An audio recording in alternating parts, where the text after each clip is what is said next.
খবরের শুরুতেই দেখে নেব আজকের সংবাদ শিরোনাম। পদত্যাগ করলেন 900 জন তৃণমূল নেতাকর্মী। এরপর তারা কি করবেন জানেন?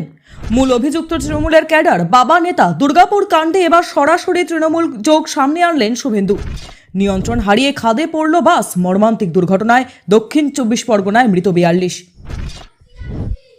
শুভেন্দু অধিকারীকে এসআইআর করে মেদিনীপুর থেকে বার করে বাংলাদেশে পাঠাও। ভুটানের জলে ক্ষতি হয়েছে, আমরা চাই ওরা ক্ষতিপূরণ দিক। উত্তরবঙ্গে গিয়ে বললেন মুখ্যমন্ত্রী। 26শে মমতাকে বিসর্জন দিন, এটাই হিন্দুত্বের শেষ সুযোগ, বললেন শুভেন্দু অধিকারী। সন্তান স্নেহে এই গাছ লালন করেছিলেন, টাকার লোভে বৃদ্ধাকে না জানিয়ে এই বৃক্ষ নিকেশ। শেষ স্মৃতি জড়িয়ে কান্না অশীতিপরের। মুখ্যমন্ত্রী বলেই দিচ্ছেন, মহিলাদেরকে রাতের বেলা সুরক্ষা দিতে পারবো না। ডাক্তারি পড়ুয়া নিগ্রহের ঘটনায় আক্রমণ শুভেন্দুর।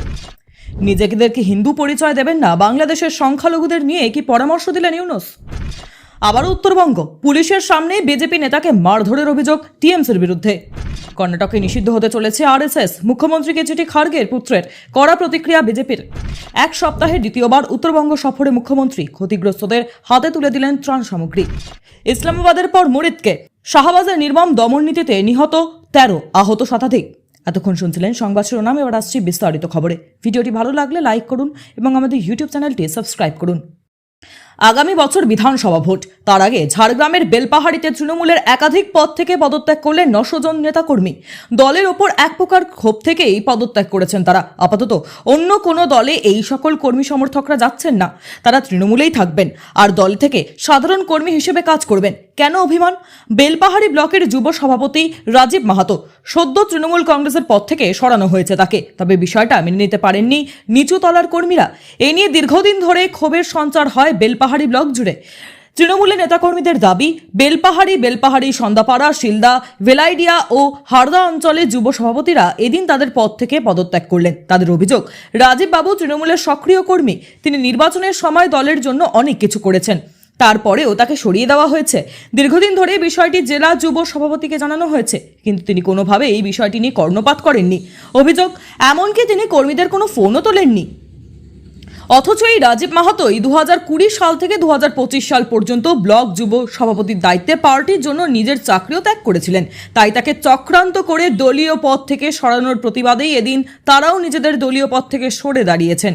তৃণমূলের বাঁশপাহাড়ি অঞ্চল যুব সভাপতি দিলীপ মাহাতো বলে, আমাদের প্রেসিডেন্ট রাজীব মাহাতো উনি সবসময় পার্টির দায়িত্ব নেন, এমনকি ভোটে লড়াই করে উনি ভালো রেজাল্ট নিয়ে এসেছিলেন, তাকে অন্যায় করে বাদ দেওয়া হয়েছে, সেই কারণে পদ থেকে পদত্যাগ করলাম। তিনি আরও বলেন, দলের উপর ক্ষোভ প্রকাশ করেই পদ ছাড়লাম, আপাতত অন্য দলে যাচ্ছি না, এই দলেই সাধারণ কর্মী হিসেবে কাজ করব, কারণ এই রাজীবদার অবদান কতটা দলে তা বোঝানোর নয়।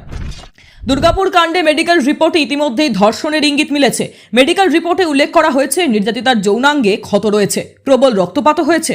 এই ঘটনায় এই পর্যন্ত 4 জনকে গ্রেফতার করেছে পুলিশ, তবে মূল অভিযুক্ত এখনো গ্রেফতার হয়নি বলে অভিযোগ রাজ্য বিধানসভার বিরোধী দলনেতা শুভেন্দু অধিকারীর। সোমবার দুর্গাপুরে নির্যাতিতার পরিবারের সঙ্গে দেখা করেন তিনি, তারপর সাংবাদিক বৈঠক করেন শুভেন্দু। এবার এই ঘটনায় প্রত্যক্ষভাবে তৃণমূল যোগের অভিযোগ তুললেন শুভেন্দু। বলেন, এখনো পর্যন্ত মোট 4 জন গ্রেফতার হয়েছে।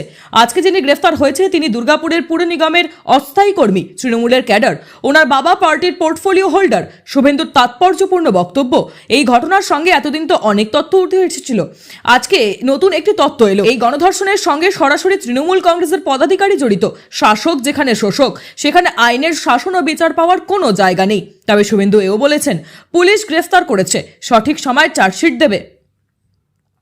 পুলিশেরই দায়িত্ব যাতে দোষীদের ফাঁসি হয়, কিন্তু এখনো পর্যন্ত মূল অভিযুক্তকে কেন গ্রেফতার করা হলো না তা নিয়ে প্রশ্ন তুলেছেন তিনি।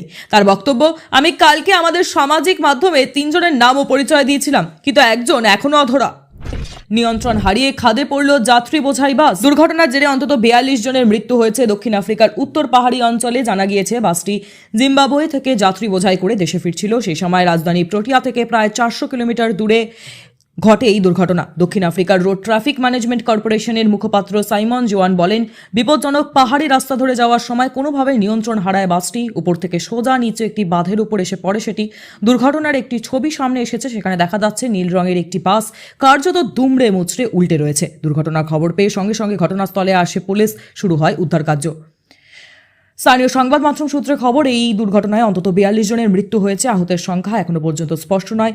বাসটিতে ঠিক কতজন যাত্রী ছিলেন তা এখনো জানা যায়নি। অনুমান করা হচ্ছে মৃতের সংখ্যা আরও বাড়তে পারে।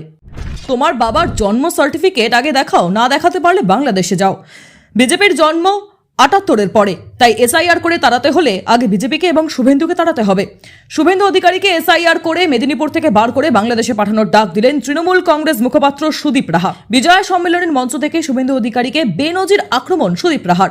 পূর্ব মেদিনীপুর জেলার পাঁশকুড়া ব্লক তৃণমূল কংগ্রেস আয়োজিত বিজয়া সম্মেলনীতে উপস্থিত ছিলেন তৃণমূল কংগ্রেস মুখপাত্র সুদীপ রাহা। বিজয়া সম্মেলনী মঞ্চ থেকে শুভেন্দু অধিকারীকে বেনজির আক্রমণ করলেন সুদীপ রাহা। শুভেন্দু অধিকারী নতুন নাম হাম্পিং ডাম্পিং বলে মন্তব্য করেন তৃণমূল কংগ্রেস মুখপাত্র সুদীপ রাহা। পাশাপাশি তিনি আরও বলেন, শুভেন্দু অধিকারী পূর্ব মেদিনীপুরে যেখানেই দাঁড়াবেন সেখানেই ওনাকে হারাবো। বাংলা থেকে আর খাতা খুলতে হবে না বিজেপিকে। 2026 সালে পূর্ব মেদিনীপুর জেলায় যাতে বিজেপির ঝান্ডা লাগানোর লোক না পায়, তার জন্য এক হয়ে লড়তে হবে। বিজেপির ঝান্ডা থাকবে না, বাংলায় নাকি এনআরসি হবে, এসআইআর হবে। আবার রবিবার হাম্পিং ডাম্পিং বলেছেন 1 কোটি লোকের নাম বাদ যাবে। তার আগে বলি, তোমার বাবার জন্ম সার্টিফিকেটটা আগে দেখাও। যদি না দেখাতে পারো তাহলে পশ্চিমবঙ্গ থেকে বাংলাদেশে চলে যাও। শুভেন্দু অধিকারীকে এসআইআর করে মেদিনীপুর থেকে বার করে বাংলাদেশে পাঠাও। 78-এর পর যদি কাউকে পশ্চিমবঙ্গ থেকে তাড়াতে হয় তবে ভারতীয় জনতা পার্টিকে আগে তাড়াতে হবে, কারণ বিজেপির পার্টির জন্ম 78-এর পরে। ত্রাণের তদারকি করতে উত্তরবঙ্গে ফের মুখ্যমন্ত্রী। পুনর্গঠনের প্রক্রিয়া কত দূর খতিয়ে দেখছেন মমতা বন্দ্যোপাধ্যায়। মুখ্যমন্ত্রী বলেন, দুর্যোগে যারা বাড়ি ভেঙে গেছে তাদের বাড়ি আমরা করে দেব। মৃতদের পরিবারের হাতে নিয়োগপত্র তুলে দিলাম। গতকাল হাসি মারার পর আজ বিপর্যস্ত নাগরাকাটায় ক্ষতিগ্রস্ত গ্রাম পরিদর্শনে যান মুখ্যমন্ত্রী মমতা বন্দ্যোপাধ্যায়। এদিন তিনি বলেন, হঠাৎ করে নদীর জল ঢুকে পড়ায় যারা মারা গিয়েছেন তাদের পরিবারকে ইতিমধ্যেই আমরা 5 লক্ষ টাকা করে দিয়েছিলাম। আর আমি বলে গিয়েছিলাম, যারা মারা গিয়েছেন তাদের পরিবারকে একটা করে চাকরি দেব। আপনাদের এখানে নাগরাকাটায় সেই চাকরিটা আমি রেডি করে দিয়ে এসেছি, সেটা আমি দেব আপনাদের। পাশাপাশি তিনি আরও বলেন, ছেলে মেয়েদের অনেক কাগজপত্র হারিয়ে গিয়েছে, সেই জন্য স্পেশাল ক্যাম্প করা হবে। এখানে হচ্ছে ক্যাম্প, যার যা হারিয়েছে এখানে লেখান, তাহলে ডুপ্লিকেট কাগজ পাবেন। ভুটানের জলে ক্ষতি হয়েছে, আমরা চাই ওরা ক্ষতিপূরণ দিক। অপরদিকে তিনি অভিযোগ তুলে বলেন, ভুটানের জলে এত বড় ঘটনা ঘটেছে, ভুটানের জলে ক্ষতি হয়েছে, আমরা চাই ওরা ক্ষতিপূরণ দিক। সবটাই তো আমাদের করতে হয় পশ্চিমবঙ্গ সরকারকে। না দিল্লি 1 পয়সা দেয়, না কেউ 1 পয়সা দেয়। দুর্গাপুর কাণ্ডে মমতা বন্দ্যোপাধ্যায়ের মন্তব্য, পাল্টা জবাব দিলেন শুভেন্দু অধিকারী। মুখ্যমন্ত্রী বলেছেন, রাতে বেরোনো যাবে না। মুখ্যমন্ত্রী ঘোষণা করুক সন্ধ্যার পর সব বন্ধ। এই হচ্ছে বাংলার মেয়ে। 26-এ মমতা বন্দ্যোপাধ্যায়কে বিসর্জন দিতে হবে, এটাই হিন্দুত্বের শেষ সুযোগ। বিস্ফোরক মন্তব্য করলেন শুভেন্দু অধিকারী। ওই ঘাসিয়ারাকে বলো না আমার ওই গাছগুলো যেন না কাটে। রবীন্দ্রনাথ ঠাকুরের বলাই গল্পে বৃক্ষপ্রেমী বলায়ের উক্তিটি মনে আছে? গাছ কাটা হতেই কাকিমার কোল জড়িয়ে কেঁদে উঠেছিল সে। এবার এমনই এক দৃশ্য দেখা গেল সোশ্যাল মিডিয়ায় ভাইরাল হওয়া এক ভিডিওতে দেখা গিয়েছে হাউ হাউ করে হাপুস নয়নে কেঁদে যাচ্ছেন এক অশীতিপর বৃদ্ধা। চোখে মোটা ফ্রেমের চশমা, বয়সের ভারে নুব্জ শরীর, কিন্তু তার লাগানো গাছ কেটে ফেলা হয়েছে। খবর পেতেই ছুটে আসেন তিনি। দৃশ্য দেখে হাউ হাউ করে কেঁদে ফেলেন। ঘটনাটি ঘটেছে ছত্তিশগড়ে। এই ভিডিওটি শেয়ার করেছেন কেন্দ্রীয় মন্ত্রী কিরেন রিজিজু, যেখানে দেখা যাচ্ছে কেটে ফেলা গাছের গুড়িতে মাথা ঠেকিয়ে কেঁদেই চলেছেন বৃদ্ধা। এ যেন সন্তান শোকতুল্যই। কেন্দ্রীয় মন্ত্রী এক্স পোস্টে লিখেছেন, খুবই হৃদয় বিদারক ঘটনা। 20 বছর আগে এই গাছটিকে চারা অবস্থায় পুঁতেছিলেন, আজ সেটি মহীরুহ হয়ে উঠেছিল। সেই গাছ কেটে ফেলায় যেভাবে কেঁদে চলেছেন বৃদ্ধা, তা বাকিদের চোখে জল আনতে বাধ্য। গ্রামের এক বাসিন্দার দায়ের করা অভিযোগ অনুসারে 5ই অক্টোবর সকালে খায়রাগড়ে ইমরান মেমান তার এক সহযোগীকে নিয়ে এই গাছটি কাটার চেষ্টা করলে গ্রামবাসীরা প্রতিবাদ করে তাদের থামায়। পরদিন সকালে দেখা যায় গাছটি কেটে ফেলা হয়েছে। প্রাইভেট মেডিকেল কলেজগুলোর দায়িত্বে কে? রাত 12:30টায় কিভাবে বাইরে বেরোলো? দুর্গাপুরে মেডিকেল কলেজের ডাক্তারি পড়ুয়াকে গণধর্ষণের অভিযোগে মুখ্যমন্ত্রীর এই বক্তব্য ঘিরে তৈরি হয়েছে জোর বিতর্ক। বিরোধীরা যখন আইন শৃঙ্খলা পরিস্থিতি নিয়ে প্রশ্ন তুলছে, তখন পুলিশের পাশে দাঁড়িয়েছেন মুখ্যমন্ত্রী। তীব্র কটাক্ষ ছুড়ে দিয়েছে বিরোধীরা। দুর্গাপুরে আইকিউ সিটি মেডিকেল কলেজের ডাক্তারি পড়ুয়াকে গণধর্ষণের অভিযোগ ঘিরে তোলপাড় রাজনীতি। এই আবহে রবিবার ফের উত্তরবঙ্গে যাওয়ার আগে এ বিষয়ে মুখ খোলেন মুখ্যমন্ত্রী। আর তার বক্তব্য ঘিরে তৈরি হয়েছে নতুন বিতর্ক। কি বলেছেন শুভেন্দু অধিকারী? রাজ্যের বিরোধী দলনেতার কথায় তিনি বলছেন, মহিলাদের সুরক্ষা মহিলাদেরকে দেখে নিতে হবে। উনি পুলিশ মন্ত্রী আছেন কেন? কামদুনি থেকে অভয়া হয়ে গেল আইকিউ সিটি থেকে প্রাইভেট মেডিকেল কলেজ পর্যন্ত তিনি আজকে যে উপসংহার টেনে দিলেন, আমি মহিলাদেরকে রাতের বেলায় সুরক্ষা দিতে পারবো না, আমার নির্দেশ হচ্ছে রাতে মহিলারা যেন না বেরোয়।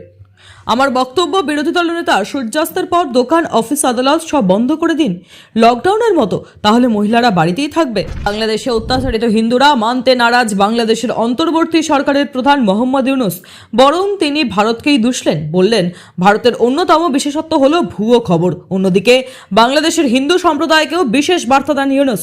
তার মতে নিজেদের হিন্দু বলে পরিচয় দিতে হবে না, তাহলে কি বলবেন তারা? মেহেদী হাসানকে দেওয়া মোহাম্মদ ইউনূসের একটি সাক্ষাৎকার ভাইরাল হয়েছে। 1 মাস পুরনো ওই সাক্ষাৎকারে মোহাম্মদ ইউনূসকে সঞ্চালক প্রশ্ন করেছিলেন যে হিন্দুত্বের উপরে আক্রমণের প্রতিবাদে যেভাবে বিক্ষোভ প্রতিবাদ হয়েছিল তা কিভাবে সামলান তিনি। উত্তরে ইউনূস বলেন, এক্ষেত্রে ভুয়ো খবর, আপনি খবরগুলি দিয়ে পরিচালিত হতে পারেন না। ভারতের বিশেষত্ব হলো ভুয়ো খবর, একগুচ্ছ ভুয়ো খবর। মানি কন্ট্রোলের রিপোর্ট অনুযায়ী সংখ্যালঘু হিন্দুদের উপরে আক্রমণ ও তাদের নিরাপত্তা নিয়ে কথা বলতে গিয়ে মোহাম্মদ ইউনূস বলেন যে হিন্দু সম্প্রদায় হিসেবে না দেখে আগে নিজেদেরকে বাংলাদেশের নাগরিক হিসেবে দেখুন। এই অ্যাপ্রোচ অন্তর্ভুক্তি ও একতাকেই তুলে ধরবে। ইউনূস বলেন, আমি যখন সম্প্রদায়ের নেতাদের সঙ্গে দেখা করব তখন আমার বার্তা থাকবে যে বলবেন না আমি হিন্দু তাই আমায় রক্ষা করুন, সব সময় বলবেন আমি এই দেশের নাগরিক তাই আমায় অধিকারের সুরক্ষা দিন, তাতে আরও সুরক্ষা পাবেন। তিনি আরও বলেন যে বাংলাদেশের হিন্দুদের কখনো একা অনুভব করা উচিত নয়, নাগরিক হিসেবে তাদের অধিকার দাবি করতে পরামর্শ দেন ইউনূস। হিন্দুদের উপরে হামলা অত্যাচারের ঘটনার প্রসঙ্গে বলতে গিয়ে তিনি বলেন, অধিকাংশ ঘটনায় জমি নিয়ে স্থানীয় বিবাদ বা প্রতিবেশীদের মধ্যে সমস্যা, যাকে সাম্প্রদায়িক সমস্যা হিসেবে তুলে ধরা হয়। শেখ হাসিনা দেশ ছাড়ার পর হিন্দুদের উপরে এবং মন্দিরে হামলা নিয়ে একাধিক যে আন্তর্জাতিক রিপোর্ট রয়েছে তাকেও খারিজ করে দেন ইউনূস। বলেন, আমি বলবো সরকার অত্যন্ত সতর্ক, কারণ ভারত এই বিষয় নিয়ে ক্রমাগত চাপ সৃষ্টি করে চলেছে। শেখ হাসিনার গদিচ্যুত হওয়ার পর বাংলাদেশে অন্তর্বর্তী সরকারের প্রধান হিসেবে 2024 সালের অগাস্ট মাসে ক্ষমতায় আসেন মোহাম্মদ ইউনূস। এই 1 বছরে তিনি বারবার ভারত বিরোধী অবস্থানেও নিয়েছেন। ইউনূস অস্বীকার করলেও গত বছরের নভেম্বর মাসে 30,000 হিন্দু নিরাপত্তা ও বিচারের দাবিতে ঢাকায় প্রতিবাদে পথে নামেন। চিন্ময় কৃষ্ণের মুক্তির দাবিও করা হয়েছিল। বিজেপির কর্মসূচির আগেই রণক্ষেত্র কোচবিহারের তুফানগঞ্জ হামলার মুখে বিজেপি বিধায়ক মালতী রাভারা। পুলিশের সামনেই বিজেপির নেতাকে বেধড়ক মারধরের অভিযোগ তৃণমূলের বিরুদ্ধে। তুফানগঞ্জ থানায় স্মারকলিপি জমা দেবে বিজেপি। কর্মসূচি আটকাতে এই হামলা বলে দাবি পদ্ম শিবিরের। কেন উত্তপ্ত তুফানগঞ্জ? সোমবার বিজেপির তুফানগঞ্জ থানায় স্মারকলিপি দেওয়ার কর্মসূচি ছিল, আর সেখানেই যোগ দিতে উপস্থিত হয়েছিলেন বিধায়ক মালতী রাভা সহ অন্য বিজেপি কর্মীরা। গেরুয়া শিবিরের দাবি, তারা যাতে সেই কর্মসূচি না করতে পারে সেই কারণে তৃণমূল আশ্রিত দুষ্কৃতীরা হামলা চালায় তাদের উপর। পুলিশের সামনেই বেধড়ক মারধর করা হয় বিজেপির এক নেতাকে। এরপরে এই নিয়ে ব্যাপক উত্তেজনা ছড়ায় এলাকায়। স্থলে পৌঁছয় পুলিশ, তারাই পরিস্থিতিকে স্বাভাবিক করার চেষ্টা করছে। বিগত কয়েকদিন ধরে দেখা যাচ্ছে যে উত্তরবঙ্গে বিজেপির ঘাঁটি শক্ত, সেখানে তৃণমূলের হাতে আক্রান্ত হতে হচ্ছে তাদের। কখনো আলিপুরদুয়ার, কখনো জলপাইগুড়ি, আর এবার কোচবিহার। উত্তরবঙ্গে দুর্গতদের ত্রাণ দিতে গিয়ে কুমার গ্রামের বিজেপি বিধায়ক মনোজ কুমাররাও আক্রান্ত হয়েছিলেন দুবার। বিক্ষোভের মুখে পড়তে হয় তাকে, এমনকি বিয়ারের বোতল উঁচিয়ে তাকে মারার চেষ্টা করা হয় বলেই অভিযোগ।